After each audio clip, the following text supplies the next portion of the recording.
હાલો મિત્રો, કેમ છો મિત્રો? બધા મજામાં છો? તો મિત્રો આપણે એક વાત કરવી છે તમને.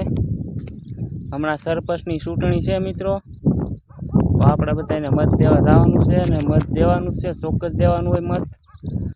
અને મત એવા વ્યક્તિને દેજો મિત્રો કે જે ગામનું વિચારે, આપણું વિચારે, નાથી પોતાનું ઘરનું.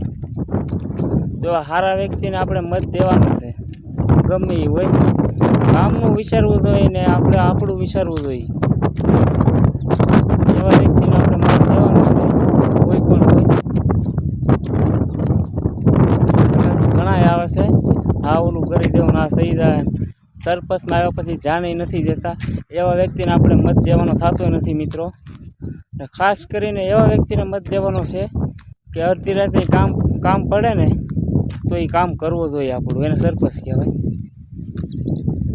ને ગમે એ વ્યક્તિ હોય મિત્રો, આપણે વ્યક્તિ જોઈને મત દેવાનો છે કે કયો વ્યક્તિ આપણે કામ આવે એમ છે કાલ સવારે. ને આમાં એવું છે કે અમુક સરપંચ બની ગયા પછી જાણી નથી દેવાના. તો જોઈ વિચારીને તમારો મત દેજો મિત્રો, જેને જો એને. આપણે એમ નથી કહેતા કે તમે આ જ વ્યક્તિને મત દેજો, જેને મત જો એને મિત્રો. જોઈ વિચારીને મત દેજો, તમારો કિંમતી મત છે. જય ભીમ.